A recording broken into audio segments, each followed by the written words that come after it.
What's up, everyone? Tara Roberts here with 444, and let's talk about ADPs that just don't make any sense to me. We will be talking about guys being undervalued and guys going higher than they should be. But before we get started, remember to like this video and subscribe. And if you want more fantasy insights and tips, head over to 444.com/plans and sign up for a subscription today. And exclusively for our YouTube audience, use promo code YouTube at checkout to save 25%. Let's kick things off with guys that are going way too low and you need to snatch them up at value. Buy the dip on Chris Godwin on all fronts. Dynasty, best ball, redraft, just get Chris Godwin. I understand drafting anyone whose quarterback is Baker Mayfield or Kyle Trask is unappealing no matter which way you try to cut it. And while Tampa Bay's pass attempts should come down from Tom Brady's league-leading total, this is still going to be an offense playing from behind, struggling with a running back core that has yet to see strong volume in the NFL.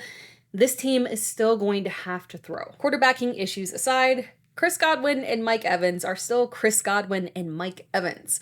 Talent finds a way to be productive, and as long as you've got a discount on it, you can still buy into them. My preference is Chris Godwin. Godwin is the volume receiver, and Evans is the big play guy and the red zone king. If I'm going to trust Baker Mayfield, which is hard to do, but if I am going to trust him to do one thing versus the other, it's hit the volume guy with shorter routes rather than the big play guy. Ask Odell Beckham Jr. Moving on to the next player, the ADP for Marquise Brown is almost offensive. We have first-hand evidence that when he is Kyler Murray's wide receiver one, he has the potential to be one of the top receivers in the league. In 2022, Brown got off to a fantastic start as wide receiver 5, averaging 18 fantasy points per game in PPR. And remember, DeAndre Hopkins was suspended. Brown was the team's true wide receiver one. Now, there are some things to consider here. It's not going to be the same offense. Cliff Kingsbury is gone. So we can't expect to see the exact same usage, but I trust Brown to operate at a high level with Kyler Murray. But that does bring us to issue number 2.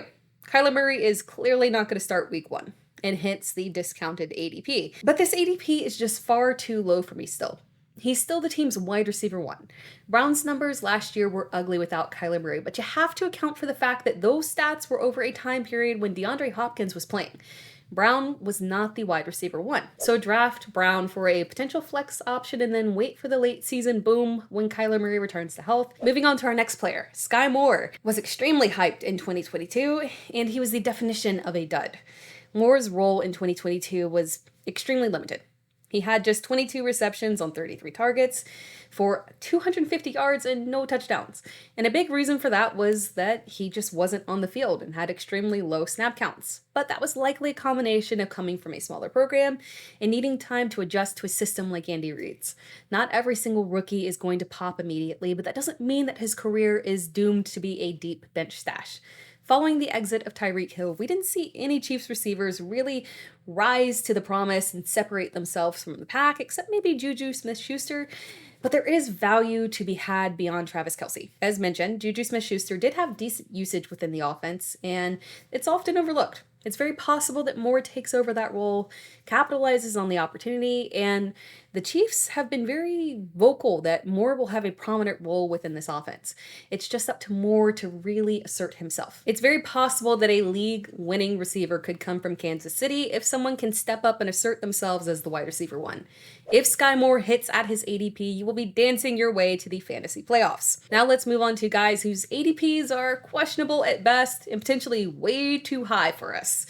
First off, don't get me wrong, I like Dalton Kincaid and think he should actually have a strong rookie season when all is said and done. But at tight end 12 and an overall ADP of 117, you absolutely have to take another tight end within 2 rounds of him so that you can lock in a more stable option at tight end to mitigate that risk. The problem is Kincaid doesn't actually have the clear tight end 1 role. The Bills literally just gave Dawson Knox a contract less than a year ago. He's still an important part of this offense. The likely vision here with Knox and Kincaid is that Knox can fill more of the traditional tight end role, and Kincaid can fill that slot role that the Bills have been desperately trying to make happen. But defining how Kincaid fills out that slot role could take a bit more time, and if you're drafting Kincaid as your tight end 1, you don't have that time. Another player whose ADP has just thrown me for a loop is Breece Hall. Hall's ADP took a very recent dip with the signing of Dalvin Cook, but literally moments after that announcement, the Jets took Hall off of the pup. Now there's video of him running around at practice, looking great, rumors that he's going to be ready for week 1. So while the ADP took a momentary dip, give it a few days because it will probably be back up to around RB12, and I just can't get behind that, unfortunately. The Jets didn't give Dalvin Cook all that money to be a backup. It's pretty easy to do the math here. Aaron Rodgers and Nathaniel Hackett are going to run an offense similar to Green Bay. Dalvin Cook is the A.J. Dillon, Breece Hall is the Aaron Jones. Aaron Jones has been a steady, low-end RB1 through that type of relationship for multiple years. But that's a 100% healthy Aaron Jones. That is not Breece Hall coming off of an ACL injury. I think at a certain point during the season, once Hall has been properly eased back into a good workload, you'll start to see Hall consistently having low-end RB1, high-end RB2 finishes, but I don't think that happens right off the bat. I would rather have guys around him who are clearly healthy, have clear RB1 roles, and have strong offensive upside. We'll wrap things up with someone who I hate to put on this list, but I gotta do it. George Kittle is being drafted as tight end 4 with an overall ADP of 46, and I'll just put it bluntly. That is just plain irresponsible.